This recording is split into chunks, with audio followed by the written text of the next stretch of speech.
Hi there, and welcome to Freefall 365 Live. Last night I showed you how we could, I extended the Employee Ideas app, which is available, so the Employee Ideas template, which is available in Microsoft Dataverse for Teams.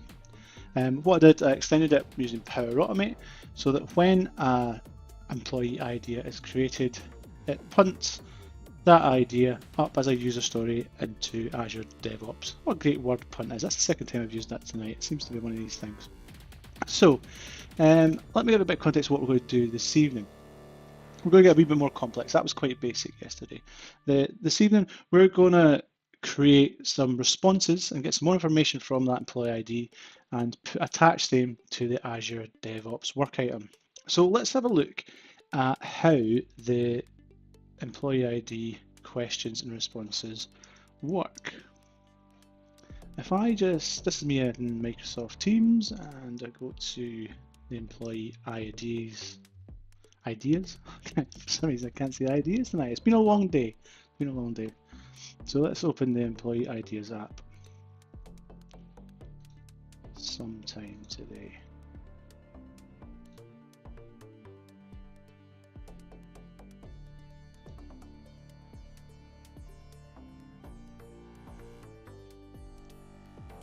Doesn't look like we're getting the app opened. Let's try. Just restart Teams. Well, this is a good start, isn't it? Go into another channel.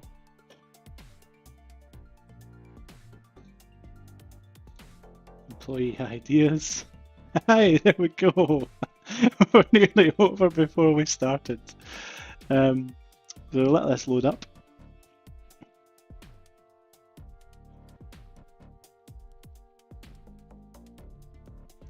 There we go, there's our employee ideas app.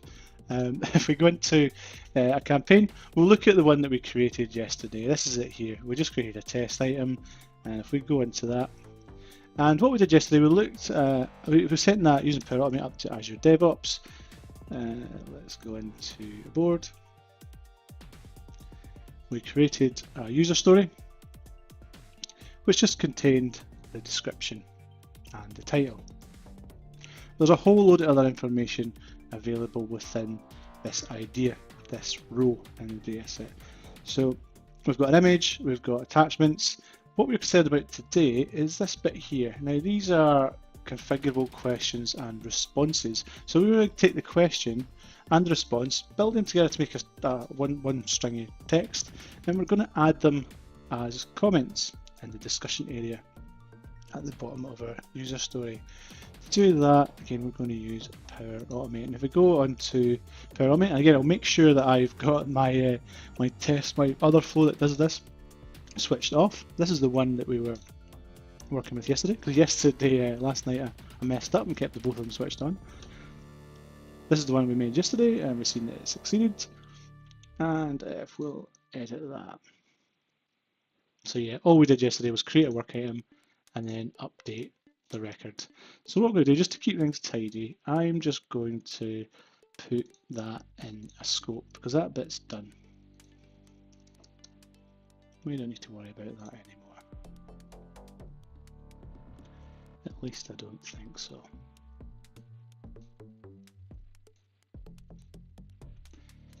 Let's rename that to create work item. Okay, let's close that off and forget about it. So the next thing that we're going to do is we're going to create a response text. Now, if we look at how that's made up within the Employee Ideas app, so in the database, by going to the solution, we have an employee idea, and they have idea questions associated to them, and the idea questions have idea responses. The idea response contains all the information that we need. It contains, or most of the information that we need, I'll say. Let's view the data.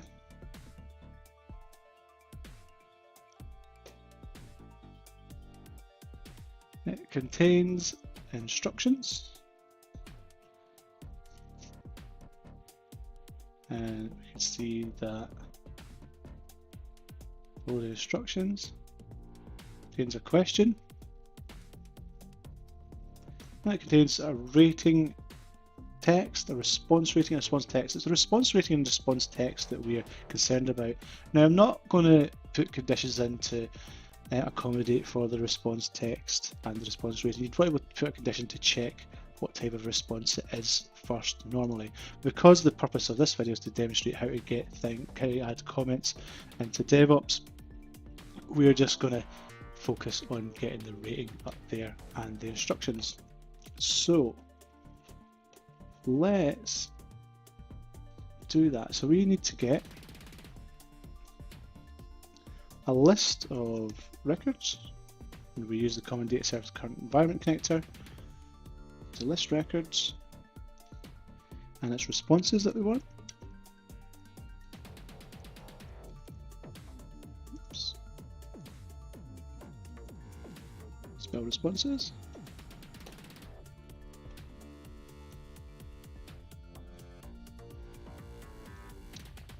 And we want to filter that by the employee ID. Now, do we have a lookup to the employee ID on the... Yes, we do. We have a lookup to the employee ID on the rows of employee ID responses. Now, normally what I would do if I was doing something like this, even a simple query like this, I'd build my filter query or my fetch XML using XRM Toolbox or an advanced find.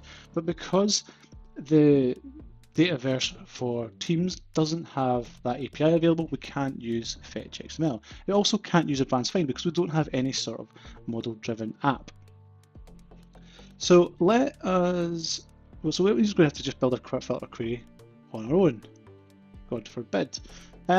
What I've done then, just as a quick solution, rather than figuring out fetch, I've just done a basic fetch query in fetch XML where I've got all contacts where the parent account equals a good. And I'm just going to use that and then change the values that are in there because it's just a basic parent-child relationship. So let's do it in let's not do it in OData, let's do it in fetch XML.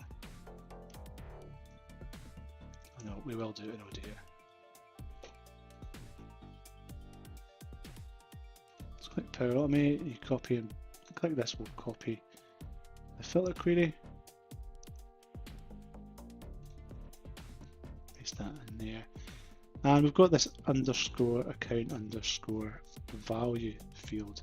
We don't want account underscore value, we want the employee ID field. So let's go back to find out what that field looks like. Now I'm guessing it's that one there, and it will be of the same format where it's underscore MSFT underscore employee ID underscore value, and for the good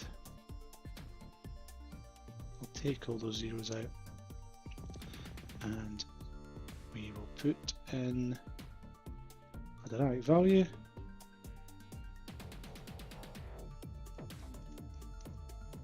of employee ID.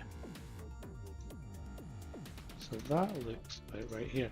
So just while we've got that, let's just run that and find out what happens. Let's put a terminator in there and just make sure that we're getting the data that we expect back.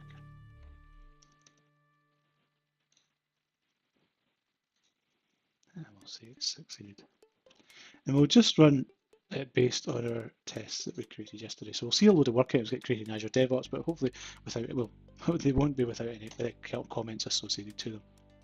So let's run a test on that succeeded action.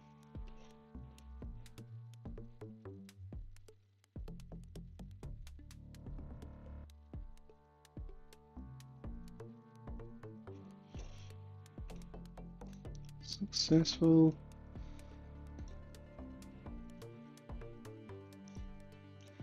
What we'll do as well, we want to see what the output of that list records look like, because we want to try and get some fields out of that. So let's add a compose action. Compose is good just for seeing what the output of this is. So add dynamic value, and we'll just say the whole lot, and we'll test that again.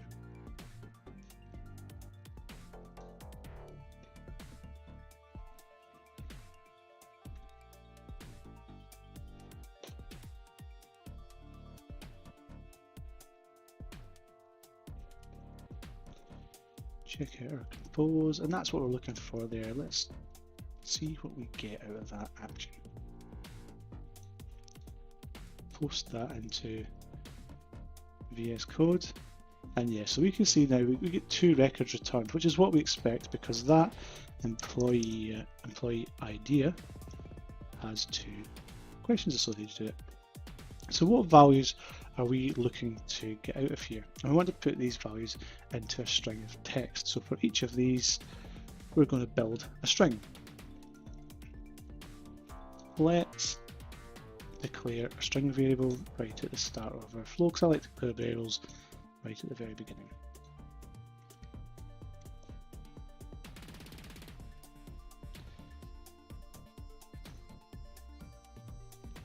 Call it var response text, and that's a string.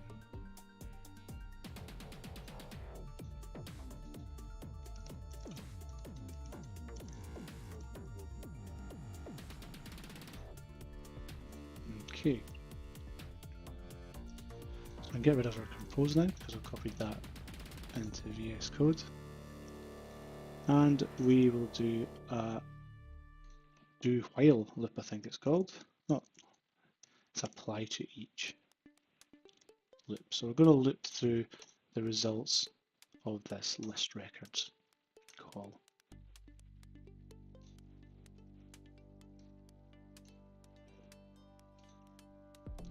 So apply to each value that's returned to that. So that will run twice.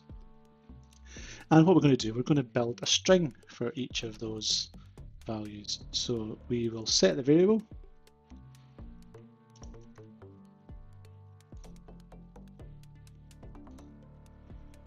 set our var response text, and what values do we get? Well, we want the instructions,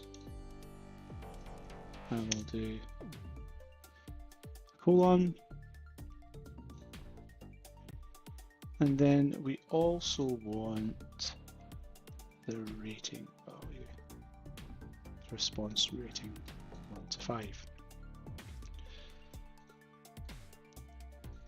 And I'll just rename that step. So for each item in our list items, we're going to say make a string response text of the instructions. So let's have a look at our data.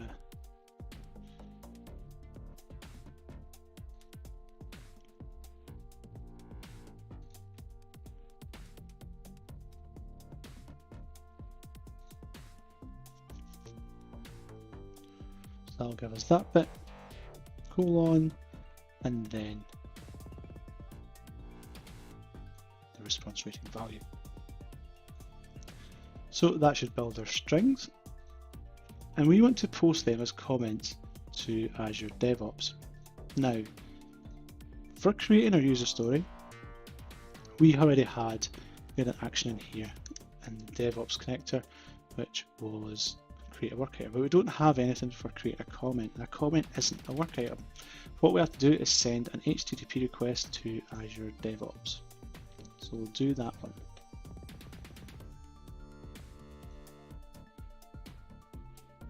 Whoops. And the type of request that we need to send, the place we need to send it is freefall365, it's the same as before. The type of request we need to do is a post one, and the relative URL, you can take it straight off the DevOps website, but I'm just going to copy it into something I copied earlier. It's got the ID of the work item in the middle, and it's got your project here. You get this project, so it's always /_APIs WIT work items, and your work item ID is always comments to post the comment. And then I said the last bit, the API version, I just took from the Azure DevOps documentation. To get this project ID, you go into Azure DevOps and you can just lift it straight out of that bit there. So let's add our work item ID. Sorry, it's just ID.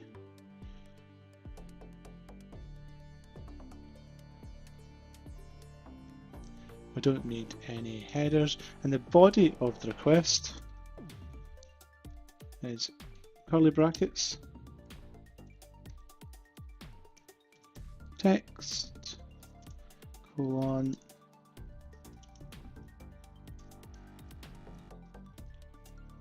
quotes, and then it's our variable.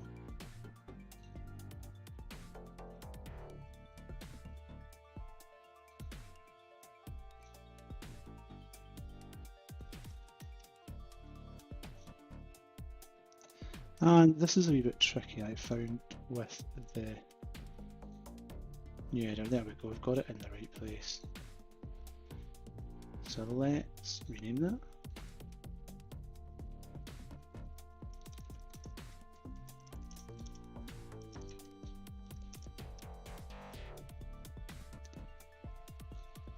So what we're doing, we're getting a list of those questions and the response, in particular the responses to those questions. For each one that's returned, which in this case it's 2, we are building a string, and we're posting that string to a comment, as a comment, in a discussion of the Azure DevOps work item, and the text involved in that comment is the text in our variable. And then when it runs through again, it'll set the variable to something else for the next one, and it'll just do the same. So let's try that. We'll run a test. Let's just check that nothing else is in DevOps. So we should expect another one up here, the same name. And what we'll do, we'll just clear them down.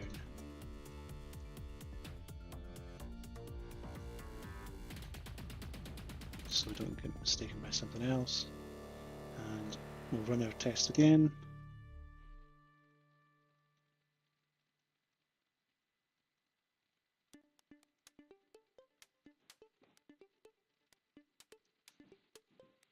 Oh, and we've got an error. So what's our error? What are we getting here?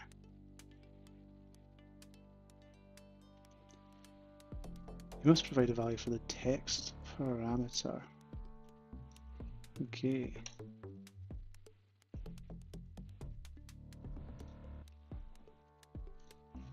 Let me just copy it from here. So it doesn't do anything.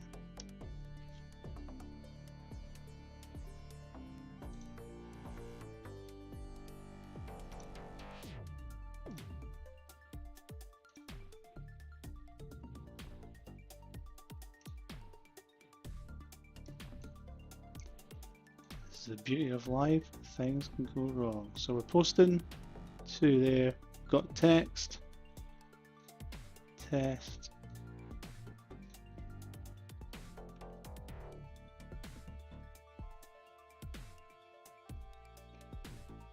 fingers crossed, or we could be here for a wee bit longer. Succeeded. I must have spelled text wrong or something. I put a comment in. So yeah, so apply to each, succeeded. Let's go to Azure DevOps, hit Control F5.